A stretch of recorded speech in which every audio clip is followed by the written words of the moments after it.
I am here to deliver this message on behalf of the entire White House. Let me be clear. The violence we saw yesterday at our nation's Capitol was appalling, reprehensible, and antithetical to the American way. We condemn it, the President and this administration, in the strongest possible terms. It is unacceptable, and those that broke the law should be prosecuted to the fullest extent of the law. I stood here at this podium the day after a historic church burned amid violent riots, and I said this: the First Amendment guarantees the right of the people to peaceably assemble. What we saw last night in Washington and across the country was not that, end quote.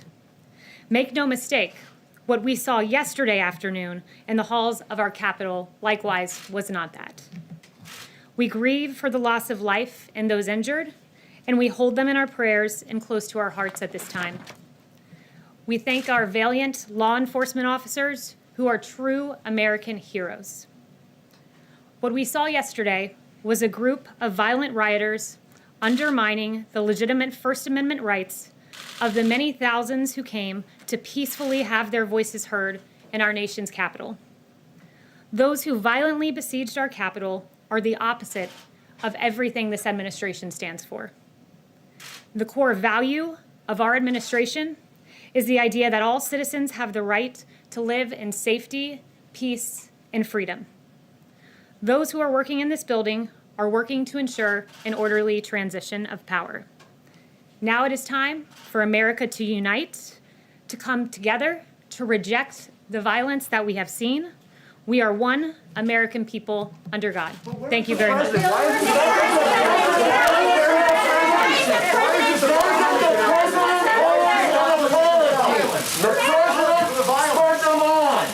Another important point for the country is that this morning, President Trump explicitly called for demonstrations and protests to be peaceful. He was far more, you can moan and groan, but he was far more explicit about his calls for peace than some of the BLM and left-wing rioters were this summer when we saw violence sweep across this nation. Now, I know there are many countries where political violence may be necessary, but America is not one such country. Madam Speaker, it was wrong when people vandalized and defaced your home. It was wrong when thugs went to Senator Hawley's home. Now, we should seek to build America up, not tear her down and destroy her. And I am sure glad that at least for one day, I didn't hear my Democrat colleagues calling to defund the police.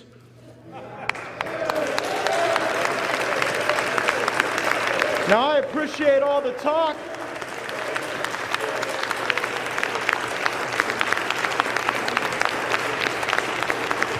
It was a very disturbing day yesterday. I had a lot of anger, as so many of my colleagues, that the Capitol got overrun, and these were anarchists and terrorists. There's no place for it.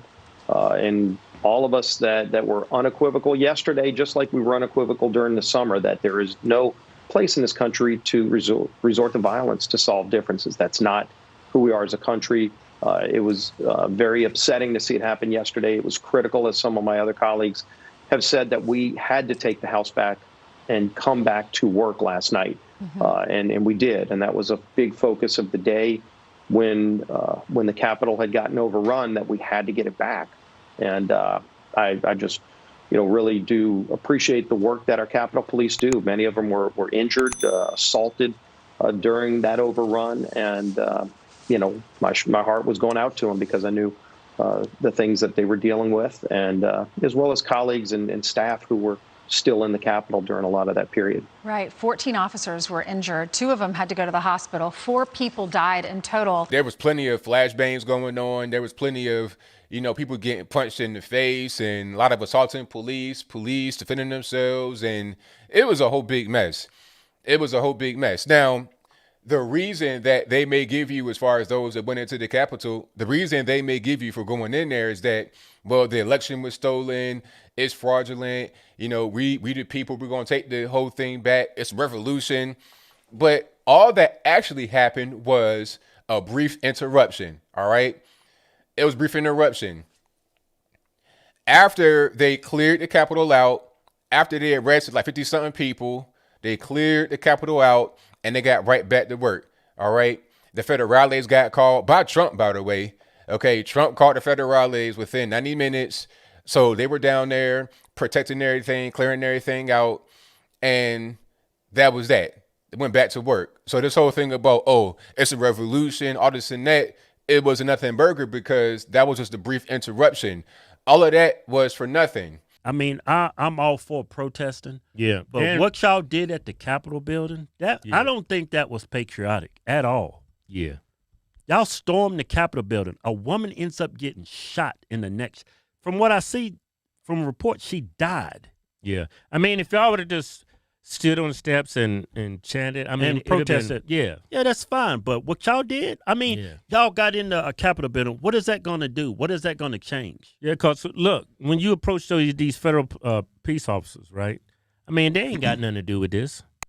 I mean, you putting a lot of people's lives at risk, and they're just there doing their job. All mean- it takes is one psycho. Yeah. Just to get everything going. And a woman lost her life today. Yeah. I mean, It's just that was the very wrong sad. thing to do, in my opinion. I mean, I mean, I get why you pissed. I am pissed. yeah, and I understand what y'all going through. I'm Yeah. going through it too. So the response across the board is absolute shock, horror, and it should be shock and horror because I've never seen anything like this. Have you ever seen anything like this? I haven't. I spoke to several Congress people yesterday who were rushed into safe spots in the Capitol building. Senators were all being housed together. Various Congress people were being sheltered in their offices, protected by Capitol Police and in some cases Secret Service. Lawmakers, staff members, according to the AP, were hiding under tables, hunkered in lockdown, saying prayers, seeing the fruits of the country's divisions up close and violent. Guns were drawn. The images are absolutely stunning. The guns were drawn in the Capitol chamber. They're literally people dressed as barbarians, taking over the Capitol chamber, sitting in the vice president's seat. You can see this image, Secret Service agents pointing guns at one of the doors as people try to break into the doors of the Capitol building. The full-scale takeover of the Capitol building and the destruction of property wholesale and the wounding of police officers, 2 are in the hospital. The shooting of a rioter, right, in the halls of Congress. Egregious stuff. Because I think it's an important time for our country to come together. We have political differences. It's been something our country's had for over 240 years, and we celebrate our differences. We don't resort to violence to do that, and we can't do it now. Again, what happened yesterday should be condemned by everybody, just like what happened during last summer should have been condemned when people resorted to violence. Right. And so let's come back together. Let's tone down the rhetoric. And, you know, we're not all going to agree on everything. That's not who America is either. But how we do it says a lot about us. And we need to be better about how we tone down the rhetoric to come together where we can.